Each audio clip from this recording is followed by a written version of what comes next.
Prime टाईममध्ये आपल्या सगळ्यांचं स्वागत आहे. आता आपल्याबरोबर श्वेताताई महाले आहे. श्वेताताई महाले, खरं तर 5वा दिवस, पण तसा अर्थाने 4था दिवस म्हणूयात आपण अधिवेशनाचा. या 4 दिवसामध्ये म्हणजे अधिवेशन जेव्हा नागपूरचं आपण म्हणतो तेव्हा विदर्भवासियांसाठी ते फार महत्त्वाचं असतं. या 4 दिवसामध्ये विदर्भवासियांना काय मिळालं असं तुम्हाला वाटतंय?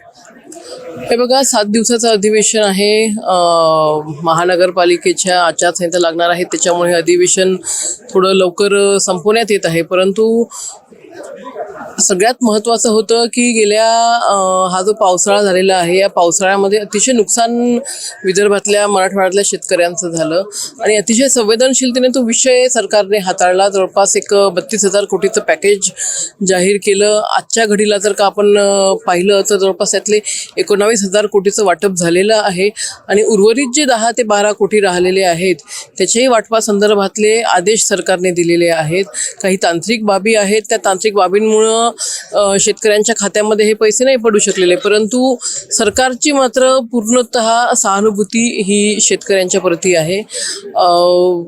वैनगंगा नळगंगा हा जो नदीजोड प्रकल्प आहे विदर्भासाठी, हा सुद्धा एक नवसंजीवनी देणारा प्रकल्प विदर्भातल्या शेतकऱ्यांसाठी आहे. तेही काम आज प्रगतीपथावरती आहे. आज प्रत्येक तालुक्यामध्ये विदर्भातल्या सर्वे झालेले आहेत. त्याच्यामुळे नक्कीच विदर्भातला अनुशेष खऱ्या अर्थाने भरून काढायचा असेल तर तो सिंचनाच्या प्रोजेक्टमधून आपण काढू शकतो आणि त्यासाठी हा खूप चांगला प्रोजेक्ट सरकारने हाती घेतलेला आहे आणि तोही आज प्रगतीपथावरती आहे. तुम्ही म्हणताय की सरकार पाठीशी आहे. काल उद्धव ठाकरे असं म्हणाले की या सरकारने तर म्हणजे या सरकारकडे शेतकऱ्यांच्या प्रती अनास्थाच बघायला मिळते. 31,000 तुम्हाला आठवत असेल, उद्धव साहेब जेव्हा मुख्यमंत्री होते आणि ते सोलापूर सांगलीच्या दौऱ्यावरती असताना शेतकऱ्याच्या बांधावरती जाऊन त्यांनी शब्द दिला होता, परंतु तो शब्द त्या ठिकाणी फक्त शब्दच राहिला. प्रत्यक्षात शेतकऱ्यांच्या खात्यामध्ये उद्धव साहेबांनी जो शब्द दिला होता ती काहीही मदत होऊ शकलेली नाही. 2013 सुद्धा अशीच परिस्थिती शेतकऱ्यांची झाली होती.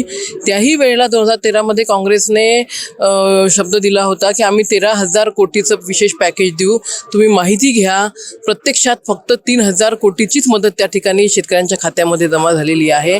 आज आम्ही अतिशय विश्वासाने सांगतोय की 32,000 कोटीपैकी जवळपास 18,000 कोटीची मदत ही शेतकऱ्यांच्या खात्यामध्ये गेलेली आहे आणि उर्वरित जी मदत आहे ती काही तांत्रिक अडचणीमुळे त्या ठिकाणी शेतकऱ्यांच्या खात्यामध्ये जात नाही. आता आमच्या बुलढाणा जिल्ह्यात जर का पाहिलं तर जवळपास 570 कोटी रुपयाचा म्हणजे मदत त्या ठिकाणी शासनाकडनं मिळाली आणि त्याच्यापैकी अजूनही 33,000 शेतकरी असे आहेत की त्या ठिकाणी समंतीपत्र नाही आहे, खाते बदल त्या ठिकाणी आहे, आधार शेडिंग नाही आहे, काही मयत झालेले आहेत तर त्यांचा ते वारसाचा जे बदल करावा लागतो तो बदल नाही आहे. तर अशा तांत्रिक अडचणींमुळं त्या ठिकाणी 33,000 शेतकरी आमचेही त्या ठिकाणी राहिलेले आहेत.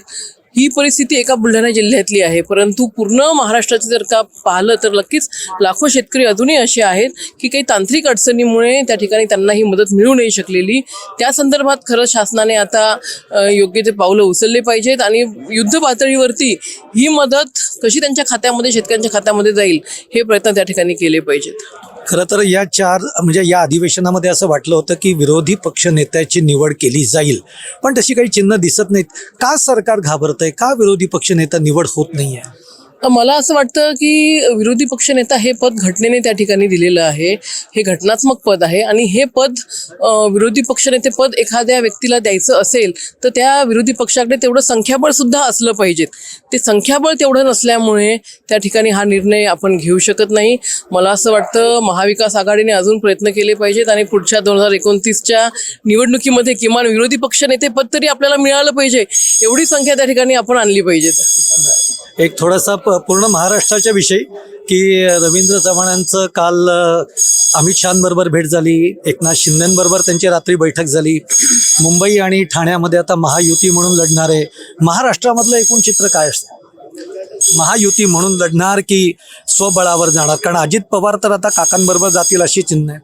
मला आता नक्की महानगरपालिकेसंदर्भात काय बैठक झाली हे मला माहिती नाही आहे, परंतु नगरपालिकेच्या आमच्या बैठका झालेल्या, आपल्या नगरपालिकेच्या आमच्या निवडणुका झालेल्या आहेत आणि त्या निवडणुकीमध्ये आमच्या पक्षश्रेष्ठींनी सूचना दिली होती की स्थानिक पातळीवरती हा निर्णय आपण त्या ठिकाणी घ्यायचा आहे. आपण राष्ट्रवादीसोबत युती करा, आपण शिवसेनेसोबत युती करा, परंतु काँग्रेससोबत मात्र कुठेही ती युती झाली नाही पाहिजेत. आणि आपण बघू शकताय की शिंदे गटाची युती ही काही ठिकाणी काँग्रेससोबत झालेली आहे, काही ठिकाणी उभाटासोबत झालेली आहे, परंतु भारतीय जनता पार्टी मात्र सत्तेसाठी कधीही काँग्रेससोबत त्या ठिकाणी गेलेली नाही आहे. धन्यवाद श्वेताताई, तुम्ही आमच्याशी संवाद साधल्याबद्दल.